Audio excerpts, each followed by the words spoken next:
I'm super excited to be here. Can everybody hear me okay? There's like an echo up here, so that's cool. And the slides will go on, because I think we only have 10 minutes, right?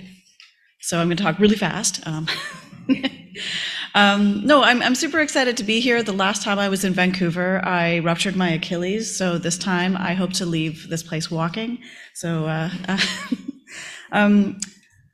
I have been working on the history of psychedelics for almost 25 years now, which makes me feel very old, but also I feel sort of excited to be in this space as I've been watching this conversation change quite dramatically over the last few years. And yet I think there's still some work to be done. I don't think that we've reached the place of finding a way to integrate psychedelics in equitable ways. And I'll just keep talking until my slides show up and remind me what I was gonna say. There we go. Now the clock starts, right? So what I wanted to share with you in this brief moment today, and then hopefully we'll get into over the course of the conversations, is, from my perspective as a historian, there seem to be some really exciting tensions. And what I wanted to just, do very quickly here is these kind of snapshots with some images that I've been collecting over the past few years.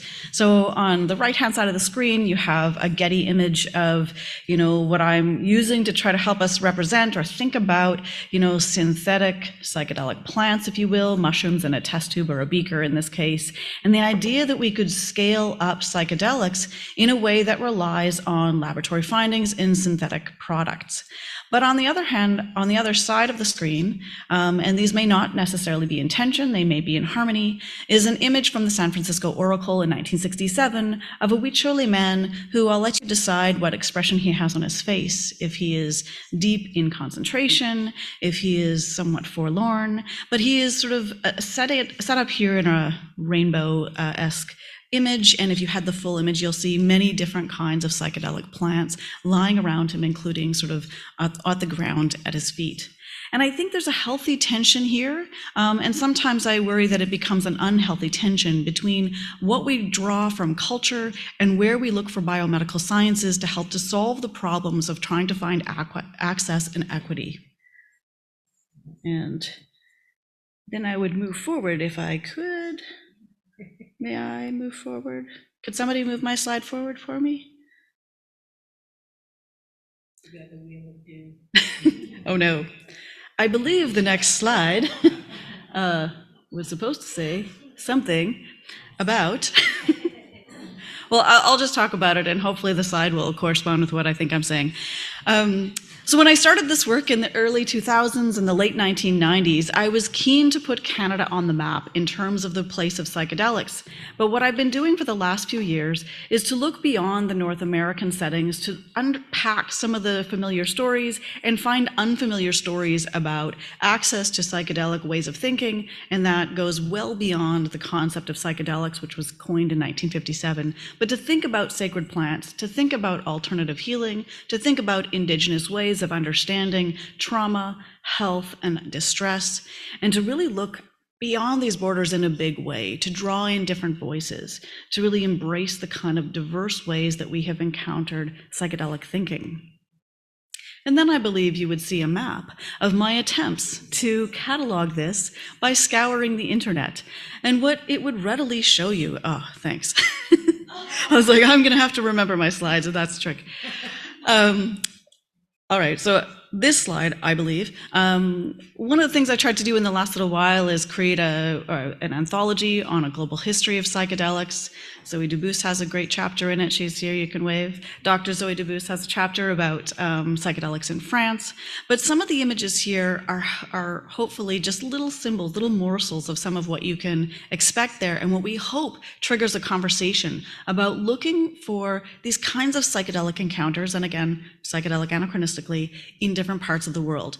Some of which are above ground, that is in clinical trials, for example, and some are hovering at ground level, others are deeply beneath ground, ones that don't use their own names or that rely on underground networks of information. Sometimes these are things like women trying to cultivate healing patterns that are not considered to be legal or ethical according to the authorities of the day.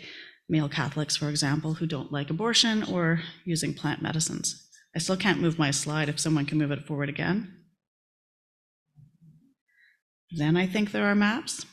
All right, if it gets to the map side. What we tried to do is look around at what was available in the published, digitally available literature.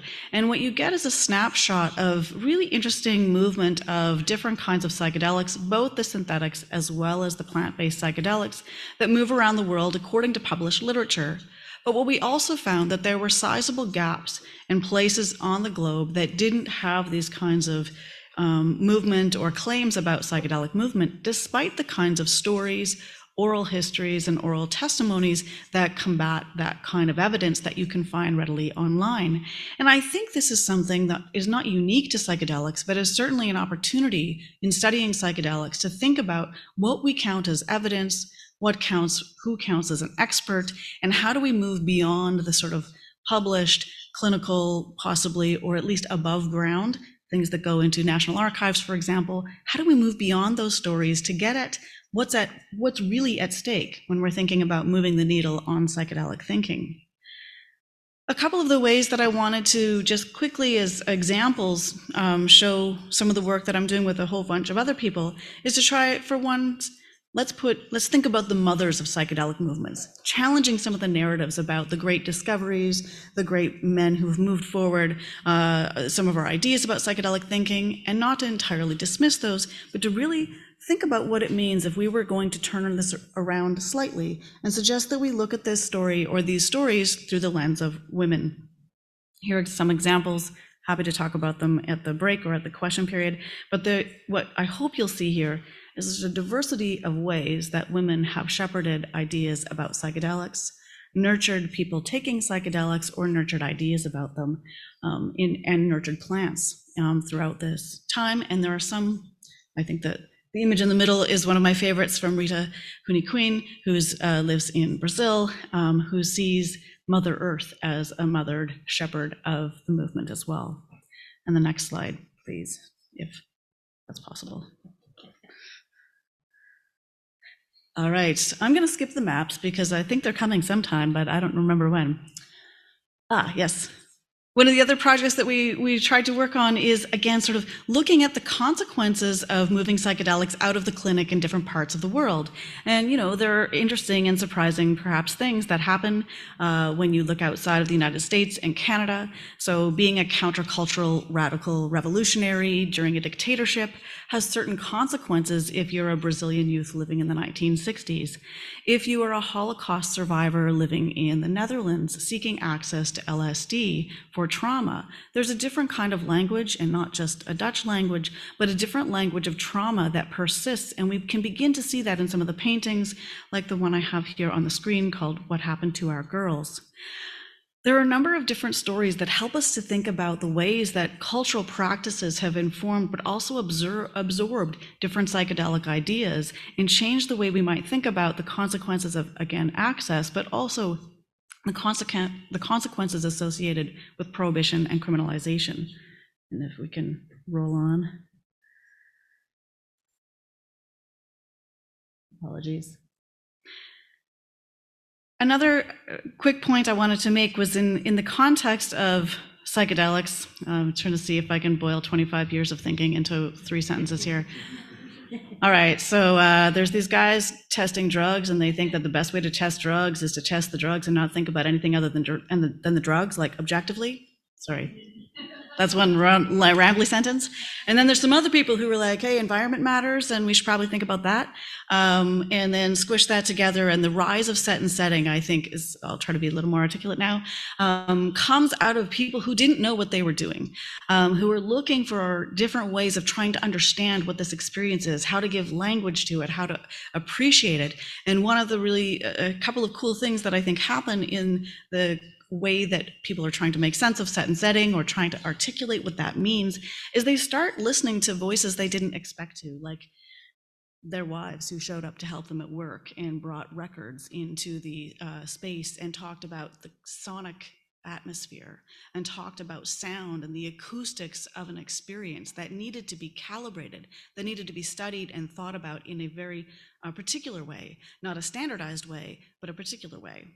And if we go to the next image, The other really important influence here is the role of spirituality, the role of ritual and ceremony. The researchers I first started looking at in the 1990s for me, participated in a Native American church ceremony, several Native American church ceremonies, I should say, beginning in 1956. And they felt that this was such a powerful way to appreciate not just that kind of pharmacological way of thinking about measuring and perhaps identifying a risk profile of a drug, but to think about how to set intentions, how to be deferential to the people in the group you are with, but also to the experience itself. How to begin to integrate those ideas while you reinvest in kinship ties, while you think about coming together, coming into that kind of integration space. Those kinds of experiences were brought into the clinical space in a way that didn't necessarily last in the context of biomedical research. And the next slide, which I believe is my last. So, with a short amount of time, I want to conclude by saying these are just a few different examples that I've come across in my own research and that I've really sort of helped to nourish my own curiosity in thinking about the power that psychedelics have, not just as substances, but as ideas, as subjects and concepts that we can invest in as we think about the consequences of sustainability. I think we need to really deepen our appreciation for the diverse ways that psychedelics have taken root around the globe, but also how they affect our communities right here locally and across our various places where we've come from, and to really sort of breathe into that or lean into that diversity as we think about better ways to sustainably integrate psychedelics that avoid some of the backlashes that we might otherwise experience through prohibition or through harm that's done to communities who are not interested in necessarily sharing psychedelics or necessarily having psychedelics as something to cure something they maybe don't even have.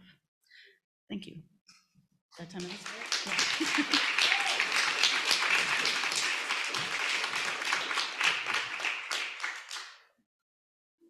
Hey, we hope you're enjoying the podcast so far. Now, if you want to support and become part of the psychedelic movement, feel free to donate to MAPS Canada at the link in the description below. Thank you for helping our mission to support equitable access to legal and regulated psychedelic medicines for all Canadians.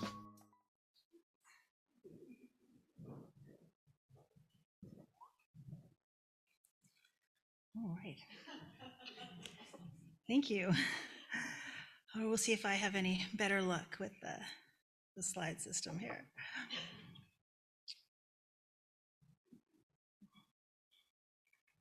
Hey, we hope you're enjoying the podcast so far. Now, if you want to support and become part of the psychedelic movement, feel free to donate to MAPS Canada at the link in the description below. Thank you for helping our mission to support equitable access to legal and regulated psychedelic medicines for all Canadians.